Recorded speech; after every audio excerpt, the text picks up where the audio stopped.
Lavanya. Welcome back to Bhimavaram special kitchen.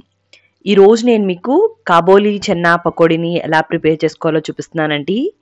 ఇది ఒక మంచి టీ టైమ్ స్నాక్ అండి. చిన్నపిల్లల నుంచి పెద్దవాళ్ళ వరకు కూడా అందరూ ఇష్టంగా తింటారు. చాలా చాలా రుచిగా ఉంటుంది.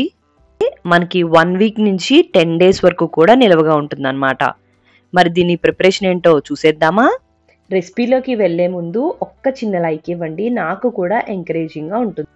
దీనికోసం ముందుగా ఒక బౌల్ని తీసుకుని దాంట్లోకి 2 కప్పుల కాబోలి చెన్నాను వేసుకోండి. అవేనండి పెద్ద శనగలు. వీటిని ఎక్కువగా చేసుకుని కూడా స్టోర్ చేసుకోవచ్చు. ఇప్పుడు వీటిని ఒకసారి శుభ్రంగా వాష్ చేసేసుకున్న తర్వాత 3-4 కప్పుల వాటర్ని పోసుకుని 5-6 గంటల పాటు నానబెట్టుకోండి. 5-6 గంటల తర్వాత తీసుకుని చూసుకుంటే చూసారు కదండి ఎంత చక్కగా నానిపోయి ఉన్నాయో. ఇప్పుడు వీటిని వాటర్తో సహా మొత్తం అంతా కూడా కుక్కర్లోకి ట్రాన్స్ఫర్ చేసుకుని 1 టీ స్పూన్ ఉప్పు వేసుకుని మూత పెట్టేసుకుని మీడియం ఫ్లేమ్ మీద ఒక 4-5 విజిల్స్ రానివ్వండి. ఇప్పుడు విజిల్స్ వచ్చి వేపర్ మొత్తం పోయిన తర్వాత మనం తీసుకుని చూసుకుంటే ఈ కాబోలి చెన్నా చాలా మెత్తగా కుక్ అయి ఉంటాయండి. మరీ పేస్ట్ లాగా అవ్వకూడదు. ఇలా నలిపితే ఈ విధంగా ఉంటే పర్ఫెక్ట్గా సరిపోతుంది అన్నమాట. ఇప్పుడు దీంట్లో ఉన్న వాటర్ని సెపరేట్ చేయడం కోసం ఒక స్టైనర్లోకి ఇలా వేసుకుని వాటర్ డ్రైన్ అయిపోయిన తర్వాత బౌల్లోకి ఇలా ట్రాన్స్ఫర్ చేసేసుకోండి. ఇప్పుడు దీంట్లోకి ఒక 1/2 టీ స్పూన్ ఉప్పు వేసుకోండి. అలానే 1 టీ స్పూన్ కారం, 1/2 teaspoon red Kashmiri chilli powder వేసుకోండి.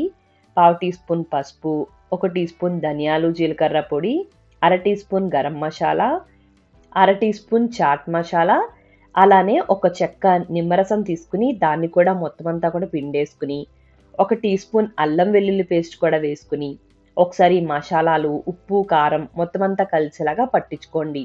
ఉప్పు ఆల్రెడీ ముందు వేసాం కాబట్టి తక్కువ వేసాం, కావాలంటే చెక్ చేసుకుని మళ్ళీ వేసుకోవచ్చు. ఇప్పుడు 1 కప్పు శనగపిండి తీసుకుని మొత్తం అంతా ఒకసారి వేయకుండా కొద్ది కొద్దిగా వేసుకుంటూ, అలానే 1/2 కప్పు బియ్యం పిండి కూడా మొత్తం అంతా ఒకసారి వేయకుండా కొద్ది కొద్దిగా చూసుకుంటూ వేసుకోవాలి. ఇప్పుడు ఇదంతా కలిసేలా కలుపుకోండి. ముందు వాటర్ వేయొద్దండి. తర్వాత కొద్ది కొద్దిగా చేత్తో ఇలా స్ప్రింకిల్ చేసుకుంటూ వేసుకుని ఈ విధంగా వచ్చేంత వరకు వాటరు శనగపిండితో అడ్జస్ట్ చేసేసుకోండి. ఇప్పుడు డీప్ ఫ్రైకి సరిపడా ఆయిల్ పోసుకుని హై ఫ్లేమ్లో పెట్టుకుని దీన్ని హీట్ చేసుకోండి. ఆయిల్ హీట్ అయిన తర్వాత లో టు మీడియం ఫ్లేమ్లోకి అడ్జస్ట్ చేసుకుని ఒక్కొక్కటిగా వేసుకుంటూ దీన్ని వేయించుకోవాలి.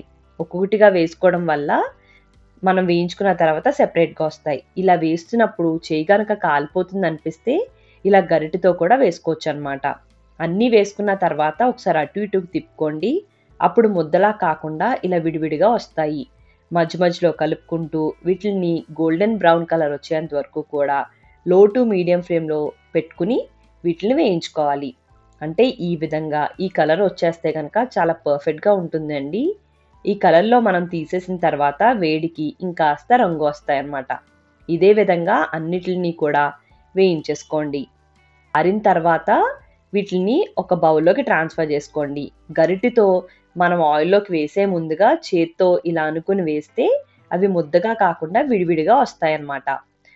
బౌల్లోకి ట్రాన్స్ఫర్ చేసేసుకోండి.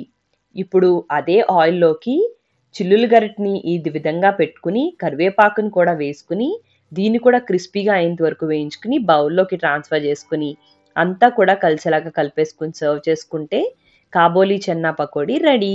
మరి మీకు ఈ వీడియో నచ్చినట్టయితే లైక్ చేయండి, కామెంట్ చేయండి, మీ ఫ్రెండ్స్కి, రిలేటివ్స్కి అందరికీ షేర్ చేయండి. మీరు నా ఛానల్ని ఫస్ట్ టైం చూస్తున్నట్టయితే సబ్స్క్రైబ్ చేసి పక్కనే ఉన్న బెల్లో ఆల్ అని ప్రెస్ చేస్తే నేను ఏ వీడియో పెట్టినా మీకు నోటిఫికేషన్ వచ్చేస్తుంది. థ్యాంక్ యూ అండి. మరి మళ్ళీ వీడియోలో కలుద్దాం.